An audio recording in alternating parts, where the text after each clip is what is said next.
அனைவருக்கும் வணக்கம். சமயபுரம் மாரியம்மன் கோவில் தமிழ்நாட்டில் திருச்சிராப்பள்ளிக்கு வடக்கே காவிரியின் வடகரையில் சுமார் 15 கிலோமீட்டர் தூரத்தில் அமைஞ்சிருக்கு. இந்த கோவில் பற்றிய பல சுவாரஸ்யமான தகவலை பற்றி தான் தெரிஞ்சுக்க போகிறோம். உங்களுக்கு சமயபுரம் மாரியம்மன் பிடிக்கும் அப்படின்னா சமயபுரம் மாரியம்மனுக்கு போற்றி அப்படின்னு சொல்லிட்டு மறக்காமல் கமெண்ட் பண்ணுங்கள். வாங்க வீடியோக்குள்ளே போகலாம்.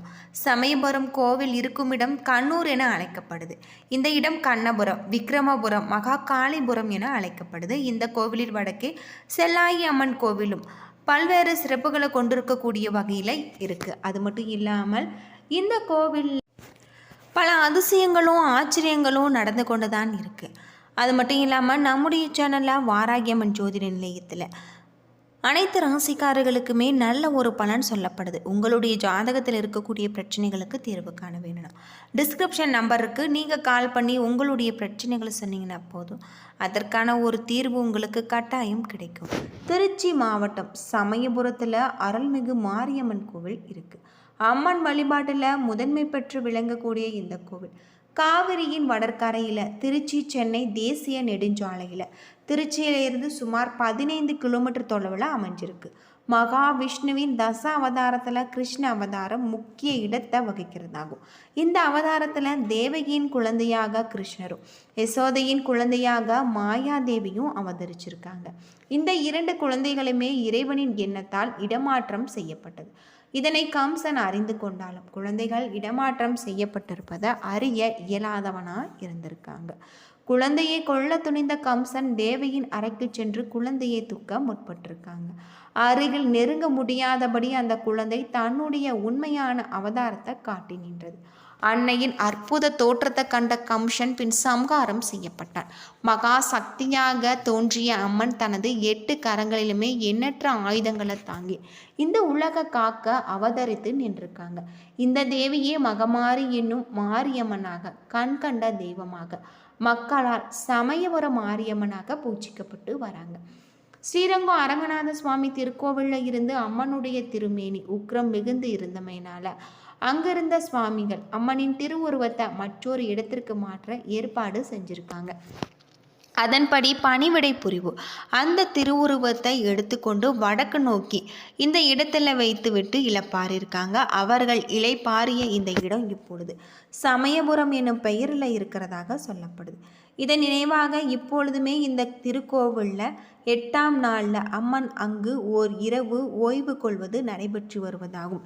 இளப்பாரிய அந்த பணிவிடை புரிவோர் அங்கிருந்து தென்மேற்காக வந்து கண்ணூர் அரண்மனை மேட்டில் அன்னையின் திருவுருவத்தை வைத்துவிட்டு சென்றிருக்காங்க. அவர்கள் வைத்த இடம் மாரியம்மனின் அருளாலயமாக திகழ்ந்திருக்கு. அது மட்டும் இல்லாமல் கண்ணூர் மாரியம்மன் என திருப்பெயர் கொண்டு அழைக்கப்பட்டதாக சொல்லப்படுது. திருக்கடையூரில் மார்க்கண்டேயின் அதீத பக்திக்கு மயங்கி கால சம்ஹார மூர்த்தியாக அவதரித்து யமதர்மன சிவன் அளிக்கவே உலகில் ஜனன மரண நிலையில பெரிதும் மாற்றம் ஏற்பட்டது. அந்த நிலையில யமதர்மன் சபையின் மூத்த அமைச்சராகும் நோய்களின் அதிபதியாகவும் இருந்து மாயாசூரன் பூவுலகில் இறப்பு நின்றுவிட்ட நிலையில நோய்களை பரப்பி மக்களை துன்புறுத்தினார். அதர்மம் அழிந்து தர்மம் தலை தோக்க மும்மூர்த்திகளின் வேண்டுகோளுக்கு இணங்க மாயாசூரனையும் அவனது சகோதரர்களையும் அழைத்து அங்கு அவர்களது தலையே ஒட்டியானமாக அணிந்து நோய்களின் கொடுமையில இருந்து மக்களை காப்பாற்றி சிறப்புமிக்கதாக இந்த கோவில் இருக்கு. இன்றுமே கருவறையில் உள்ள அம்மனின் வலது பொற்கமல திருப்பாதம் மாயாசூரனின் தலைமேல் எழுந்திருப்பதை நாம் காணலாம். மேலும் இங்கிருந்து தீராத நோய்களை தீர்க்கும் சிறந்த ஒரு பரிகார தலமாக விளங்கி வருது. அது மட்டும் இல்லாமல் ஆகம சிற்ப வாஸ்து சாஸ்திரங்களுக்கு ஏற்ப அருள்மிகு மாரியம்மன் திருக்கோவில் அமைஞ்சிருக்கு. செழிப்பையும் வளர்த்தையும் உணர்த்துவதாக சொல்லப்படுது. கோவில் முகப்புல இருக்கக்கூடிய நீண்ட பெருமண்டபம் பார்வதி கல்யாண மண்டபம் என அழைக்கப்படுது. 3 திருச்சுற்றுகளை கொண்ட இந்த கோவிலில் கிழக்கில் இருந்த சந்நிதி திருவிழா அருள்மிகு விநாயகர் திருக்கோவிலும் தெற்குல அருள்மிகு முருகன் திருக்கோவிலும் அமைஞ்சிருக்கு. விநாயகர் கோவில் சிறப்பு மிக்கதாக சொல்லப்படுது. கோவிலின் மேற்கு பகுதியில் ராஜகோபால சுவாமி பிரதிஷ்டை செய்யப்பட்டிருப்பதை மற்றொரு சிறப்பாக சொல்லப்படுது. இந்த கோவிலில் 2ஆம் திருச்சுற்றுகளுக்கு அருள்மிகு விநாயகர் சன்னதி நவராத்திரி மண்டபம் அது மட்டும் இல்லாமல் அபிஷேக மண்டபம், அம்மன் சன்னதியும், யாகசாலை, தங்கரத மண்டபம் உள்ளிட்டவை அடங்கியிருக்கு. 2ஆம் திருச்சுற்று முடிவடைந்த பின்னர் உள்ளே சென்றால் நாம் மாவிளக்கு மண்டபத்தை காணலாம். கருவறைக்கு செல்லக்கூடிய வாயிலின் இருபுறமும் துவார சக்திகளின் சுதை உருவத்தை நம்மால் காணலாம். வலதுபுறம் அருள்மிகு கருப்பண்ண சுவாமியின் சன்னதி இருக்கு. கருவறைக்கும் மாவிளக்கு மண்டபத்துக்கும் இடைப்பட்ட பகுதிகள் மகா மண்டபம் மற்றும் அர்த்த மண்டபம் என்றழைக்கப்படுவதாக சொல்லப்படுது. கருவறையின் சுற்றுப்பிரகாரம் காணப்படுகிறது. இந்த பிரகாரத்தில் விமானத்தின் அதிர்ஷ்டான பகுதியில் தொட்டி போன்று அமைக்கப்பட்டு அதில் நீர் நிரப்பப்படுகிறது. அம்பாள் கருவறையில் குளிர்ச்சியாக இருப்பதற்காக, உக்கிரத்தை தணிப்பதற்காக இத்தகைய முறை மேற்கொள்ளப்பட்டிருக்கு. கருவறையின் இடதுபுறம் உற்சவ அம்மனின் சன்னதி இருக்கு. திருமேனிக்கு நாள்தோறுமே சிறப்பான அபிஷேகம் செய்யப்பட்டு வராங்க. சமயபுரம் அருகில் இருக்கக்கூடிய அருள்மிகு செல்லாண்டியம்மன் திருக்கோவிலுக்குரிய திருமேனிக்கும் இங்கு நாள்தோறும் அபிஷேகம் செய்யப்படுவதாக சொல்லப்படுது. உற்சவ அம்மனுக்கு தினமுமே 6 கால பூஜைகள் மற்றும் அபிஷேகங்கள் நடக்கப்படுவதாக காலை 7:30 மணி முதல் மாலை 5:30 மணி வரை அபிஷேக தீர்த்தம் வடக்கு பிரகாரத்தில் பக்தர்களின் மீது தெளிக்கப்படுது. இதனால் அம்மை நோய் கண்டவர்கள் மற்றும் உடல்நல குறைவு உள்ளவர்கள் நோயின் தாக்கத்தில் இருந்து விடுபட்டு விரைவில் நலம் பெறுவாங்க. அருள்மிகு மாரியம்மன் கருவறையில் அம்மன் வீற்றிருப்பது வழக்கமானதாக இருப்பினும் மற்ற கோவில்களை விட மாறுபட்ட வடிவம் கொண்டு அருளாட்சி வழங்குறாங்க.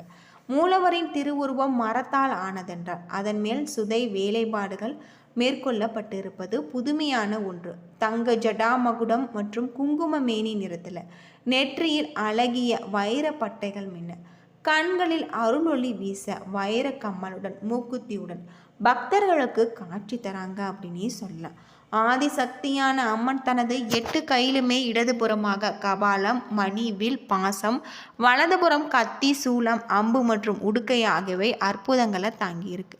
இடது காலை மடக்கி வைத்து வலது காலை தொங்க விட்ட நிலையில் சுகாசனத்தில் அமர்ந்து பக்தர்களுடைய குறைகளை நீக்கி அருள் புரிவதாக சொல்லப்படுது.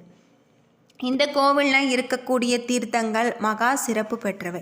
பெருவயல் வாய்க்கால் புனித சக்தி தீர்த்தம் என அழைக்கப்படுது.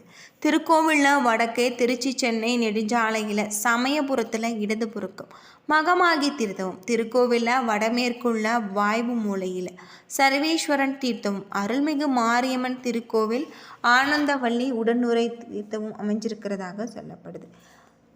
விழாக்களை பொறுத்தவரை தைப்பூச திருவிழா, பூச்செறிதல், சித்திரை பெருந்திருவிழா, புரட்டாசியில் நவராத்திரி திருவிழா பல்வேறு சிறப்புகளை கொண்டிருக்கக்கூடிய வகையில் சொல்லப்பட்டிருக்கு. அது மட்டும் இல்லாமல் இந்த கோவில் பல்வேறு சிறப்புகளை கொண்டிருக்கக்கூடிய வகையில் சொல்லப்பட்டிருக்கு. இங்கே அம்மனை வழிபடுவதன் மூலம் நம்முடைய வாழ்க்கையில் இருக்கக்கூடிய அனைத்து விதமான பிரச்சனைகளும் தீரும் அப்படின்னே சொல்லலாம். அதிக அளவில் பக்தர்கள் அம்மனை வேண்டி வழிபட்டு செல்வதாக சொல்லப்படுது. அது மட்டும் இல்லாமல் இங்கு அம்மனுக்கு பூச்செறிதல் நடைபெறும். மகிஷாசுரனை வதம் செய்து பாவம் தீர்க்க, தன்னுடைய கோபம் அடங்கவும் தவம் செய்து பச்சை பட்டினி விரதம் இருந்து சாந்த சொரூபிணியாக மாரியம்மன் என திருப்பெயர் கொண்டு மக்களுக்கு காட்சி தராங்க. இங்கு அம்மனுக்கு பச்சை பட்டினி விரதம் மேற்கொள்ளப்படும். 28 நாளுமே நெய்வேத்தியம் கிடையாது. கரும்புச்சாறு, இளநீர், துள்ளு மாவு போன்றவை மட்டுமே படைக்கப்படும். பூச்செறிதல் விழா நடைபெறும் நாட்களில் ஞாயிற்றுக்கிழமையில் பல்வேறு பகுதிகளில் இருந்து அலங்கரிக்கப்பட்ட வாகனத்தில் பூக்கள் கொண்டு வந்து அம்மனுக்காக அங்கே அலங்காரம் செய்வது இன்னும் சிறப்புக்குரிய ஒன்றாக இருக்குது அப்படின்னே சொல்லலாம். அது மட்டும் இல்லாமல் இந்த கோவிலுக்கு வரக்கூடிய பக்தர்கள் தங்களுடைய வாழ்க்கையில் இருக்கக்கூடிய அனைத்து விதமான பாவங்களும் தீரும் அப்படின்னும் சொல்லப்படுது.